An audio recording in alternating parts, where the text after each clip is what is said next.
आ जाए आ जाए।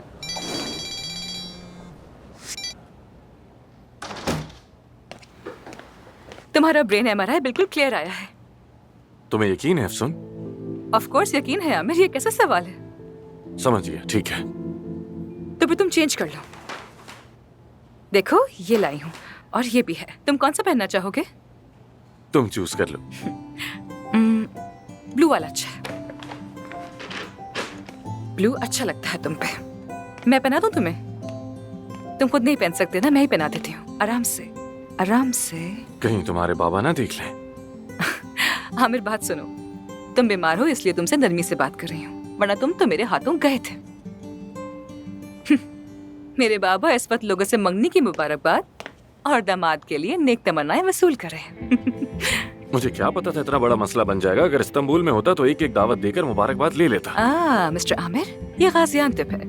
यहाँ सबको गॉसिप में दिलचस्पी होती है और इस वक्त मेरी मंगनी सबसे बड़ी गॉसिप है। बात सुनो मेरी, तुम फिर भी मुझे ज्यादा नाराज नहीं लग रही। कोई बात है जो तुम छुपा रही हो? बाबा, मैंने बताया था ना कि बाबा को ड्रिंकिंग का इशू है और अंदाजा हो गया होगा वो ज्यादा सोशल इंसान भी नहीं है। मगर जब से हमारी मंगनी की खबर आई वो बहुत खुश हैं, लोगों से बात करने लगे हैं, मिलने जुलने लगे हैं और हमारे आने के बाद से ड्रिंक भी नहीं की उन्होंने। तो इसलिए मैं तुमसे नाराज नहीं हो सकी। समझ गया। अगर उन्हें ये सब पता चल गया कि हमारे बीच कुछ भी नहीं है तो क्या होगा? नहीं नहीं, मैं उन्हें सब कुछ बता दूंगी। वैसे भी वो तुम्हें कबाब वाला समझ रहे हैं। अगर उन्हें पता चला कि मैं परवीन साहबा के साथ काम करी हूँ तो वो मुझे अपनी लाइफ से बाहर निकाल देंगे। लेकिन क्या कहोगी, कैसे वजाहत दोगी तुम उन्हें? बस ये कहूंगी कि मैं किसी कबाब वाले की मंगेतर नहीं हूँ। देखो, मुझे लगता है तुम बात को जरूरत से ज्यादा बढ़ा रही हो। सिर्फ इतना ही तो है कि हम यहाँ के एक लोकल अखबार में छपे हैं। ये मामला इससे आगे नहीं जाएगा, समझ लो। हेलो महानूर। हाँ एफसून, कहाँ हो तुम? कब से फोन कर रही हो तुम्हें? तुम लोगों का एक्सीडेंट हो गया है क्या? खैरियत तो है सब? हम ठीक है महानूर। बस थोड़ी देर में हम लोग एयरपोर्ट पहुंच जाएंगे और फिर बहुत जल्द हम लोग इस्तांबुल आ जाएंगे। ओह शुक्र है शुक्र है। वो ठीक है, अस्पताल से निकल चुके हैं, अब एयरपोर्ट जा रहे हैं। वो परवीन साहिबा तो मुझे बहुत गुस्से में लग रही है। उनसे कहो मुझे बार बार फोन ना करें, मैं कॉल नहीं उठा रही। ठीक है, बता दो तुम्हें वैसे एक्सीडेंट की खबर कैसे पता चली महानूर? यार क्या बताऊं तुम्हें, तमाम सोसाइटी मैगजीन तुम लोगों की बातें कर रहे हैं, तुम लोग वायरल हो गए हो। और हाँ, साथ में मंगेतर भी लिखा हुआ है। ठीक है, समझ गई। बाद में बात करती हूँ, ठीक है? सी यू। क्या हुआ? कुछ नहीं, कोई बात नहीं। चलो लेट्स गो, चलते हैं।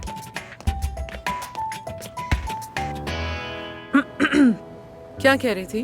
कुछ खास नहीं कह रही है, सब खैरियत, अस्पताल से निकल गए हैं। और हाँ, वो कह रही थी कि उसे बार बार फोन ना किया जाए। और मंगनी का चक्कर क्या है ये? वो तो अदाना गए थे ना, फिर गाजियानतेप कैसे पहुंचे और मुझे किसी ने क्यों नहीं बताया? परवीन साहिबा, आपको अपनी बेटी के बारे में आज तक किस बात की खबर है? ये जवाब है क्या आपके पास? एक दिन अगर वो वाकई मंगनी कर लेगी तो वो भी आपको अखबार से पता चलेगा। महानूर, देखो तुम भी जानती हो मैं हफ्तों उस फार्म हाउस के दरवाजे पर खड़ी रही मगर मुझे अंदर नहीं आने दिया, न फरीद ने न मेरी बेटी ने। मैं उसे अपने साथ इस्तांबुल ले आई लेकिन वो वहां नहीं रुकी, दौड़ती हुई बाप के पास वापस चली गई। क्योंकि वो अपने बाबा से ज्यादा मोहब्बत करती है इसलिए? नहीं, उसका बाप अल्कोहलिक है और उसे उसकी जरूरत थी। ठीक है, उसने सर्जरी छोड़ दी, लेकिन तुम्हें इस बात का अंदाजा है कि वो अमेरिका से दोबारा उस गांव क्यों आई? क्योंकि वो अपनी जिंदगी में पहली बार अपने लिए कुछ कर रही है मानूर। पहली बार बगैर अपने बाप की जिम्मेदारी लिए मेरी बेटी अपने लिए कुछ कर रही है।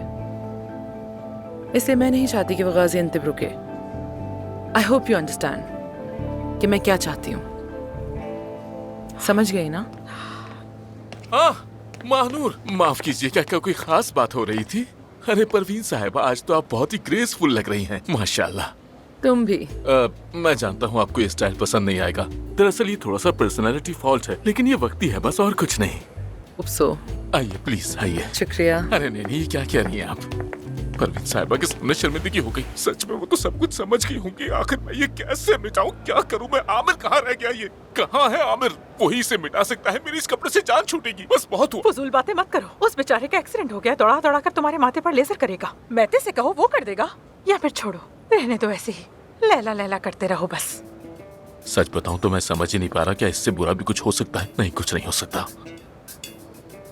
तुम्हें मेहते पे भरोसा नहीं है क्या? भरोसा है, मगर मसला ये है कि वो मेरा पुराना दोस्त है और वो कोई घटिया हरकत कर सकता है। वो लैला को मिटाकर वहाँ मुजफ्फर लिख देगा और फिर कहेगा कि इसे मिटाओ अगर मिटा सकते हो तो। अच्छा अच्छा ठीक है, मैं साथ चलती हूँ, तुम्हारे साथ रहूंगी, नजर रखूंगी तुम पर।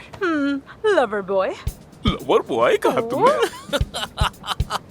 ये तो सुनकर बहुत खुश हो गया मैं सोच रहा हूँ क्यों ना हम आमिर और अफसून की मंगनी की खुशी में एक पार्टी देकर जश्न मनाएं। अभी उनकी एंगेजमेंट नहीं हुई है, जल्दी हो जाएगी। हम दोनों ने एक साथ ही वाइब महसूस की, एक ही वक्त में हम एक जैसे जज्बात से गुजरे। अमरीकी इसे वाइब कहते हैं, मतलब एनर्जी मैचिंग जैसा कुछ। लेकिन हम तो इसे वाइब नहीं कहते, हम कहते हैं खरबूजा खरबूजे को देखकर रंग पकड़ता है। जी हाँ, लेकिन आजकल हम इसे वाइब ही कहेंगे। ओके महानूर, समझ जाओ। ज्यादा बकवास करने की जरूरत नहीं, चलो, बहुत बहाने बना लिए तुमने।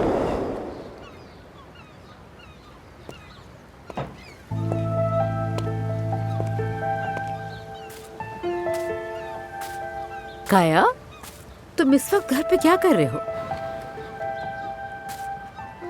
परेशान लग रहे हो मुझे। क्या कुछ हुआ है? क्या बच्चों को कुछ हुआ है? बताओ बच्चों को क्या हुआ? रिलैक्स। क्या हुआ है? बताओ ना क्या हुआ है?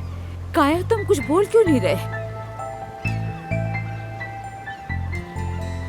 आमिर और अफसून, हाँ,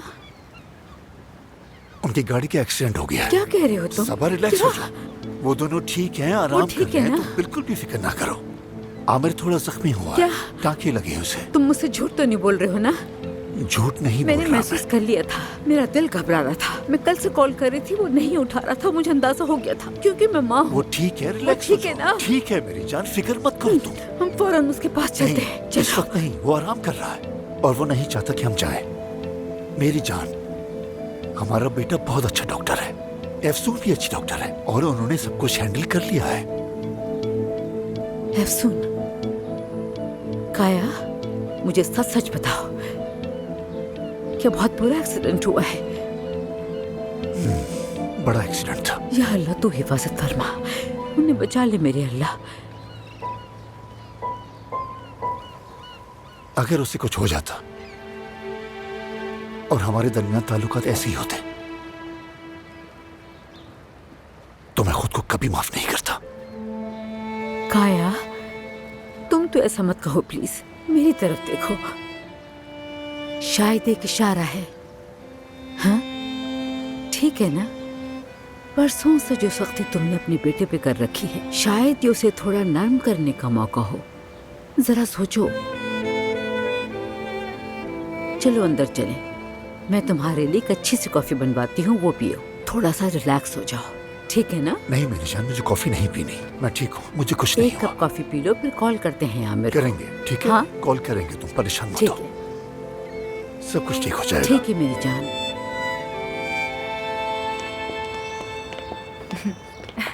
अल्लाह से बहुत शुक्रिया, अल्लाह आपको खुश रखे। मैं ठीक हूँ, बिल्कुल ठीक हूँ, बहुत शुक्रिया। अच्छा दोस्तों, शुक्रिया। क्या जी। तुम लोग जा रहे हो? बाबा जान, हम लोग जा रहे हैं। हाँ, ये मैंने बकर से लिया था, उसे तंग करने के लिए, लेकिन आप उसे वापस दे दीजिएगा, ठीक है? ठीक है, समझ गया हूं मैं। अब वो कैसा है? जी, पहले से बेहतर है, मजीद बेहतर हो जाएगा, बस थोड़ा सा घर पर आराम करेगा। सच कहूँ तो सालों बाद जिंदगी में पहली बार मुझे खुशी मिली है। आमिर बहुत ही माकूल लड़का है, शाबाश बेटी। बाबा जान देखिए, मेरा और आमिर का ऐसा कोई भी देखो बेटी, मैं तुम्हें अच्छी तरह से जानता हूँ, कितनी अहमियत देती हो तुम उसे, कितना पसंद करती हो, सब जाहिर है। मैं ये भी जानता हूँ तुम वापस जाना चाहती हो उसके साथ, और ये भी जानता हूँ अपनी जिंदगी बनाना चाहती हो। फिक्र न करो, मैं बहुत खुश हूँ। बाबा जान, मेरा और आमिर का शादी का कोई इरादा नहीं है, वो सब तो हमने बस ऐसे ही कह दिया था, बस ऐसे। देखो बेटा, मुझे कुछ समझाने की जरूरत नहीं है, तुम हमेशा से मेरे साथ ईमानदार रही हो, मैं जानता हूँ। अब अपने आप से भी ईमानदार बनो, तुम्हारी माँ कभी ये ना कर सकी, और देखो नतीजा सामने है। मैं तुमसे सिर्फ एक बात कहूंगा कि अपनी जिंदगी को ऐसे गुजारो जिसमें ना कोई झूठ हो ना कोई राज। उसकी तरफ देखो, जैसे उसकी नजरें सिर्फ तुम्हें ही ढूंढ रही हो बेटी। नहीं बाबा, वो मुझे ऐसे देख रहा है क्योंकि मैंने उसकी देखभाल की है, बस इसीलिए। हाँ, बिल्कुल यही वजह होगी। आमिर, तुम काफी देर से खड़े हो, चलो चलते हैं, तुम आराम कर लो, ठीक है? फरीद साहब, अल्लाह सेहत दे। शुक्रिया, बहुत शुक्रिया, और मेहमान नवाजी के लिए भी शुक्रिया। शुक्रिया की क्या बात है, जब जी चाहे आ जाओ। वैसे भी जल्द दोबारा मुलाकात होगी, शायद मैं भी इस्तांबुल आ जाऊं। क्या क्या वाकई में? बाबा आप प्लीज वहाँ पर बगैर बताए मत आइएगा। यानी मेरा मतलब है कि वहाँ पर काम पे बहुत ज्यादा मसरूफ होती हूँ मैं। तो ऐसा ना हो कि मैं आपको अच्छी तरह वेलकम ना कर पाऊँ, फिर मुझे अफसोस होगा। इसलिए आप मुझे पहले से बताइएगा ताकि मैं इंतजाम कर लूँ। ठीक है बेटा, ठीक है। ठीक है बाबा जान। सर मैं आपको लेने आया हूँ, गाड़ी तैयार है। हमने तो गाड़ी मंगवाई ही नहीं थी। परवीन साहिबा ने भेजी है। हाँ हाँ, ये परवीन साहिबा कौन है? परवीन साहिबा मेरे रेस्टोरेंट की पार्टनर हैं दरअसल। हाँ, वही कबाब रेस्टोरेंट। हाँ बहुत शुक्रिया उनका। हाँ शुक्रिया। चलो अब चलते हैं। तो ठीक है फिर बाबा जान, हम चलते हैं। जाओ बेटा, खैरियत के साथ जाओ। बहुत शुक्रिया, अपना ख्याल रखिएगा। I love you Baba. I love you. फिर मिलते हैं बेटा, खैरियत से जाओ। शुक्रिया।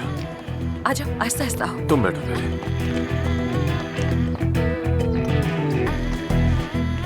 आ जाओ आ जाओ आ जाओ आ जाओ, आराम से।